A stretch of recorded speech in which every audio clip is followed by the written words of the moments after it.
સામાજિક વિજ્ઞાન પાઠ છે 18મો વન્યજીવ। તો આપણે જોઈએ કે જેમ ભારત ભૂપૃષ્ઠ અને આબોહવાના ક્ષેત્રે એક વૈવિધ્ય ધરાવતો દેશ જોવા મળ્યો છે, એટલે વૈવિધ્યની દ્રષ્ટિએ જોઈએ તો વન્યજીવ સૃષ્ટિમાં પણ વિવિધતા જોવા મળેલી છે। સમગ્ર વિશ્વની વાત કરીએ તો જીવ સૃષ્ટિની 15 લાખની પ્રજાતિઓ નોંધાયેલી છે। આ એક વાક્યનો પ્રશ્ન છે કે સમગ્ર વિશ્વમાં જીવ સૃષ્ટિની પ્રજાતિઓ કેટલી છે, તો કેટલી છે? 15 લાખની। હવે એમાંની 81.81,251 પ્રજાતિઓ ભારતમાં જોવા મળી છે। ભારતમાં કેટલી છે? 81,251।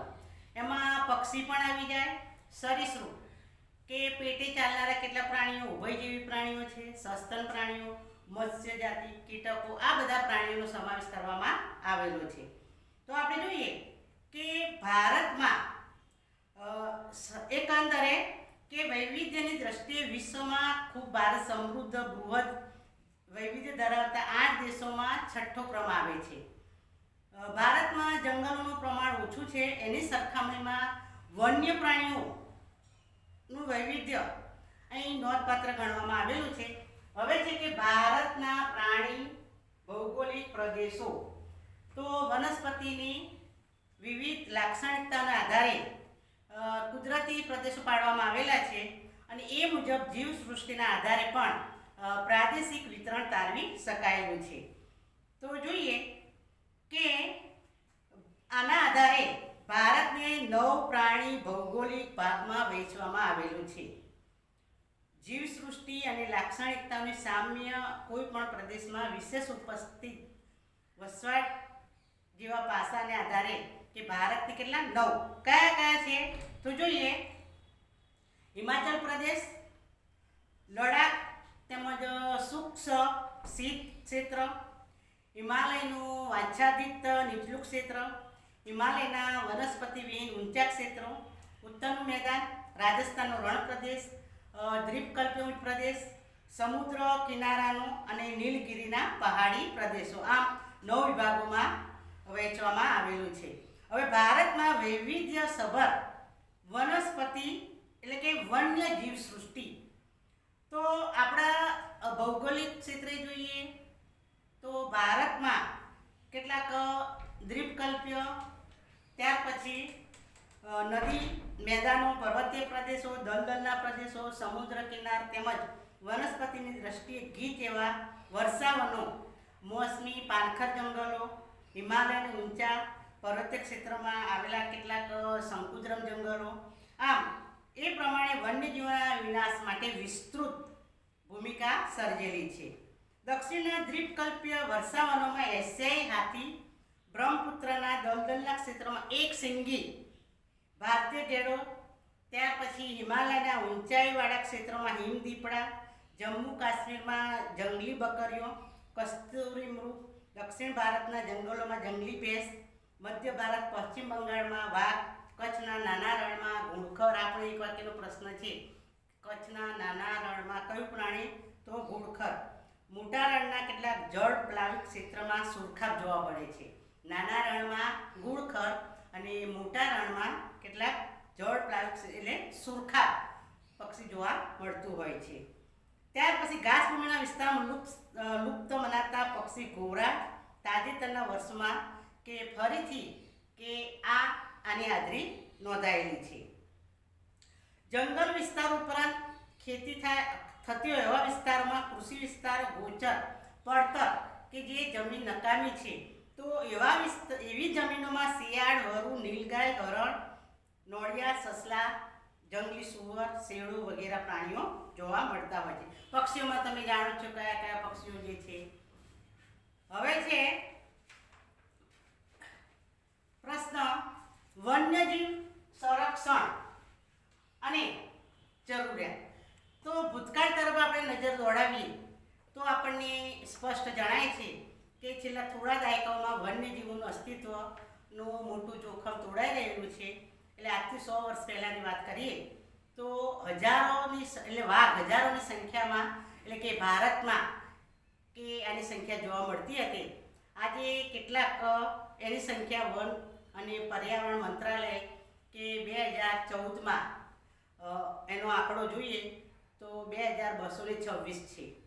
એટલે થોડા વર્ષોમાં લેવાયેલા પગલાંથી વાઘની સંખ્યામાં વધારો, જેમ કે માનવની વસ્તી ગણતરી કરવામાં આવે છે એમ પ્રાણીઓની પણ તેની ગણતરી કરવામાં આવતી હોય છે અને એના આધારે કે આ આંકડો મળી આવ્યો છે.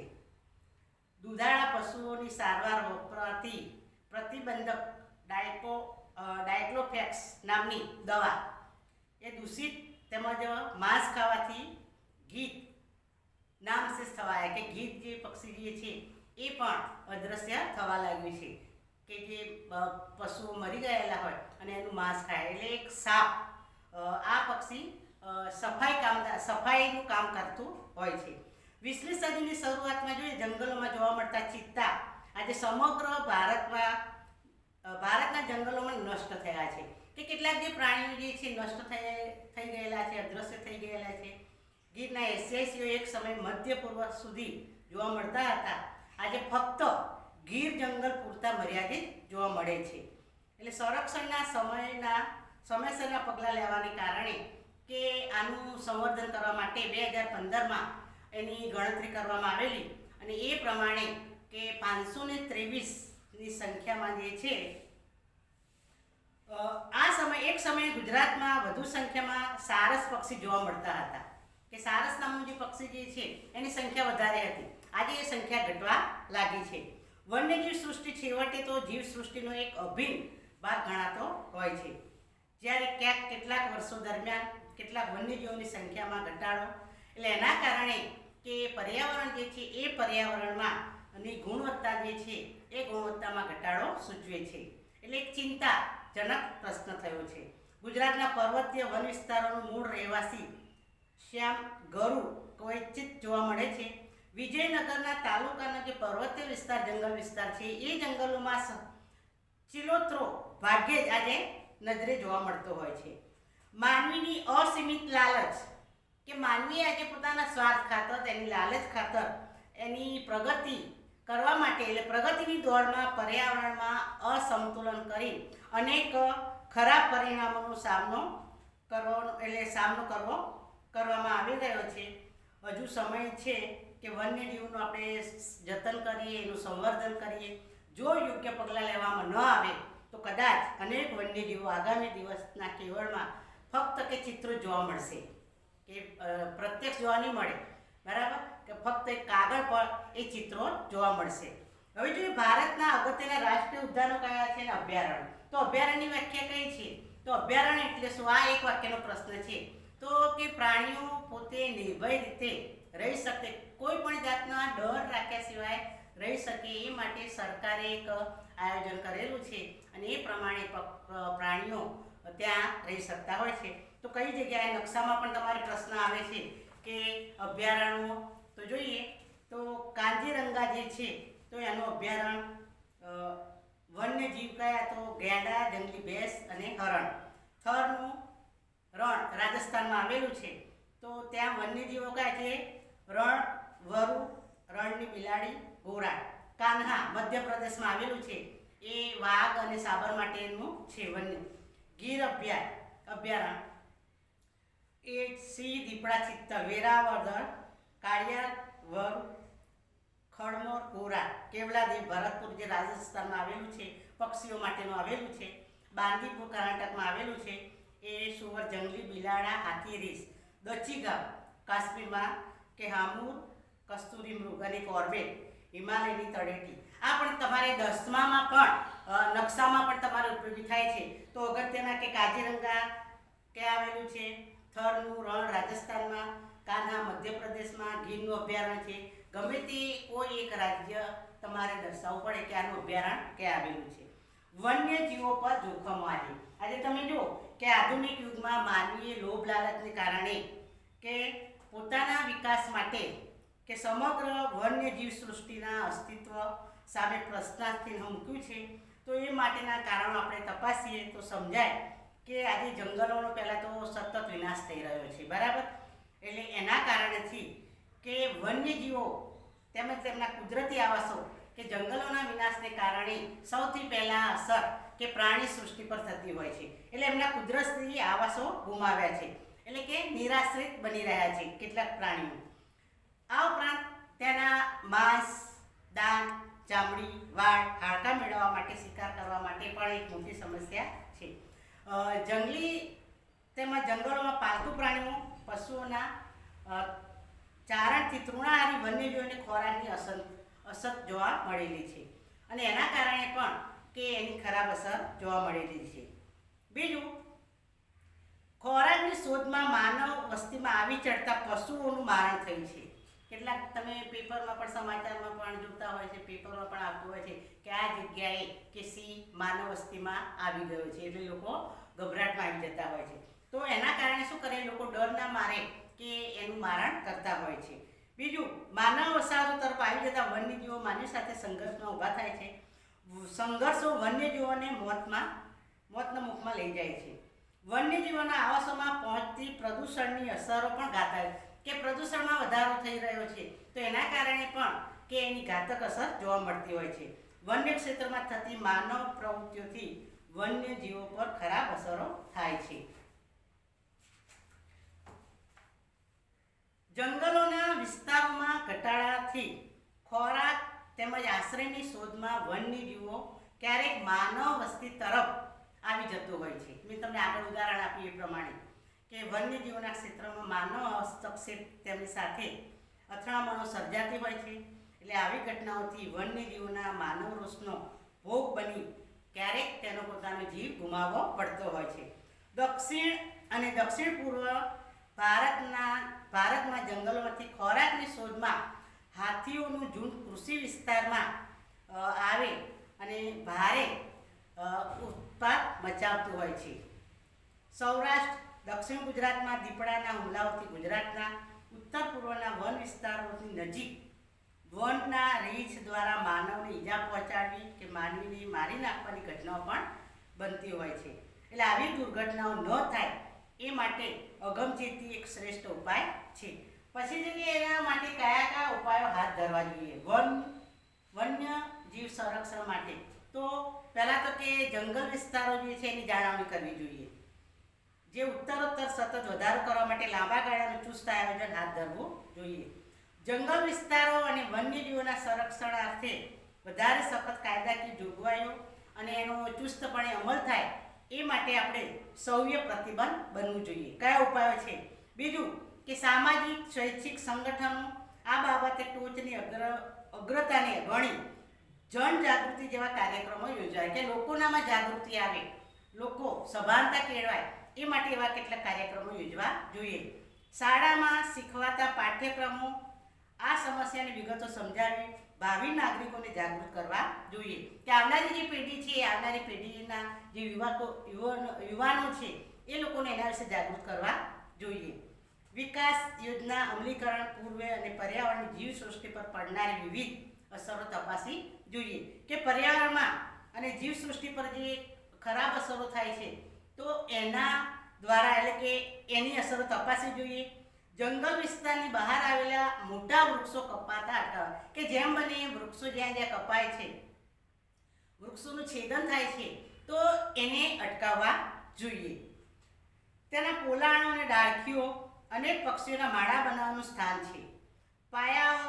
પાયાવર અને જળાશ્રય પક્ષીઓની જરૂરી પરિવેશ, તળાવો, ખેતરસેડા, તળાવડી, જળપ્લાવિત વિસ્તારની જાળવણી કરવી જોઈએ. ખેતીના ક્ષેત્રે વપરાતા જંતુનાશકને બદલે જૈવિક કીટનાશકનો પ્રચાર વધારવો જોઈએ. પ્રદૂષણ ઘટાડવાની સક્રિયપણે કામગીરીની તાતી જરૂરિયાત છે. જંગલોમાં અચાનક દાવાનળ કે અગ્નિ પ્રગટે છે તો એ દાવાનળને પહોંચી વળવા માટે પેટ્રોલિંગ, સાવચેતીનું અગોતરું આયોજન કરવું જોઈએ. પછી જે વન્ય સંરક્ષણ માટે કે લેવાયેલા કયા પગલાં છે, કે આપણા દેશમાં પરાપૂર્વજથી વન્યજીવોના સંરક્ષણ અને કાયદા થતા આવ્યા છે. કે મૌર્ય યુગના સમયમાં, મહાન રાજા અશોકના સમયમાં વન્યજીવના સંરક્ષણ માટે કાયદા બનાવવામાં આવેલા હતા, અને એમાં નાગરિકોની મૂળભૂત ફરજો છે. ત્યાર પછી સમાજ વિદ્યામાં નાગરિકમાં પાઠ છે કે રાજનીતિના માર્ગદર્શક સિદ્ધાંતો 9મો, તો એ સિદ્ધાંતોનો પણ આમાં સમાવેશ કરવામાં આવેલો છે. ભારતીય વન્યજીવ બોર્ડની ભલામણ અનુસાર સંસદે વન્યજીવ સુરક્ષા અધિનિયમ બનાવ્યું છે અને એ અનુસાર દેશમાં 2014ની સ્થિતિ પ્રમાણે કે 503 અભયારણ્ય, જો એક વાક્યનો પ્રશ્ન છે કે અભયારણ્યો કેટલા છે? 503. રાષ્ટ્રીય ઉદ્યાનો એમાં 102 છે અને 14 જૈવ આરક્ષિત ક્ષેત્ર. આ ત્રણે એક વાક્યના પ્રશ્નો જે ધ્યાન રાખવાનું છે. એમાં 22 અભયારણ્યો અને 4 રાષ્ટ્રીય ઉદ્યાનો અને 1 જૈવ આરક્ષિત ક્ષેત્ર જે છે ગુજરાતમાં છે, જેના અસ્તિત્વ સામે જોખમ વિનાશ આવ્યો હોય વિશિષ્ટ પ્રાણી પ્રજાતિઓ માટે ખાસ સંરક્ષણની યોજના બનાવવામાં આવેલી છે. હવે કઈ યોજના છે? આ 10મા પ્રશ્ન છે, તમારે ધ્યાન રાખજો કે વાઘ પરિયોજના, સિંહ પરિયોજના. તો વાઘ પરિયોજના પ્રોજેક્ટ ટાઈગર દેશમાં આજે વાઘની ઘટતી જતી સંખ્યાને આધારે શિકારના ભય સામે પરિયોજના 1973માં 9 આરક્ષિત વિસ્તારો સામે અમલમાં મૂકવામાં આવેલી હતી. વાઘ પરિયોજના 1973માં, અને એમાં 48 વિસ્તારોનો હાલ આવરી લેવાયા છે. સિંહ પરિયોજના, તો એક સમયે એશિયાઈ સિંહો એશિયાઈ ઉપમહાદ્વીપના ઈરાન સુધી વિહરતા હતા કે ફરતા જતા હતા અને એના શિકાર અને જંગલોના વિનાશથી હાલ માત્ર સૌરાષ્ટ્ર દ્વીપકલ્પના ગીર જંગલ પૂરતા સીમિત થયા છે. એટલે એક તબક્કે આ વિસ્તારમાં આ સંખ્યા માત્ર 100થી પણ નીચે આવી ગઈ છે. એટલે એશિયાઈ સિંહોના સંરક્ષણ માટે 1972માં ગીર પરિયોજના. જો બીજો પ્રશ્ન કે ગીર પરિયોજના ક્યારે શરૂ કરવામાં આવી? તો 1972માં. આ ઉપરાંત કાશ્મીરી બારાસિંગ નામની દુર્લભ હરણની પ્રજાતિ માટે હગુલ પરિયોજના, ખારા પાણીના મગરમચ્છ માટે મગરમચ્છ પરિયોજના, ભારતીય ગેંડાના સંરક્ષણ માટે ગેંડા પરિયોજના, હિમદીપડા પરિયોજના વગેરે સમાવેશ કરવામાં આવેલો છે. વન્યજીવ સૃષ્ટિના બચાવ સંરક્ષણ માટે સમાજ અને સરકાર દ્વારા દ્રઢ ઈચ્છા દાખવીને સાચી દિશામાં પગલાં ભરાય એ માટે વન્યજીવ સંરક્ષણ શક્ય છે. એના વિકાસ માટે પર્યાવરણના જતનનો મંત્ર સિદ્ધ કરવા આપણે સૌએ પ્રતિબદ્ધ થઈ પ્રયાસ કરવો પડશે. હવે કઈ જગ્યાએ ગુજરાતના રાષ્ટ્રીય ઉદ્યાનો આવેલા છે? તો જુઓ, ગીરનું રાષ્ટ્રીય ઉદ્યાનની સ્થાપના ક્યારે કરવામાં આવી? તો 1975માં, અને જૂનાગઢમાં આવેલું છે. અને એમાં સિંહ, દીપડા, ચિત્તલ, જરખ, સાબર, ચિકારા. ત્યાર પછી કાળિયારનું રાષ્ટ્રીય ઉદ્યાન ક્યારે સ્થાપવામાં આવ્યું? તો એ 1976માં, તો ભાવનગરમાં આવેલું છે. અને કાળિયાર, વરુ, ત્યાર પછી ખડમોર અને ગોરાડ. વાછંદા રાષ્ટ્રીય ઉદ્યાન 1979માં નવસારીમાં આવેલું છે. એમાં દીપડા, જરખ, ચિત્તલ, ચોસિંગા. અને દરિયાઈ રાષ્ટ્રીય ઉદ્યાન છે 1982માં. તો કચ્છના અખાતનું જે જામનગરમાં આવેલું છે. તો સમુદ્રી ઘોડા, coral, jellyfish, octopus, oyster, dolphin, ડુંગા વગેરે. આ તમારે નકશામાં તમારે પ્રશ્નો આવે એ પ્રમાણે તમારે માહિતી પૂરવાની રહેશે. નકશા પરથી લાવ્યા હો તો આ 18મો પાઠ પણ પૂરી દેજો. અને કહ્યું છે હોમવર્ક એ પ્રમાણે કે નોટના જે અંદર સ્વાધ્યાયના પ્રશ્નો છે લખવાના છે, નકશા પરથી પૂર્ણ કરવાની છે. એમાં ટૂંક નોંધો અને કારણો જે આવે તૈયાર કરવાના છે. વિકલ્પો, એક વાક્યના પ્રશ્નો આ બધું તમારે તૈયાર કરવાનું છે. આભાર.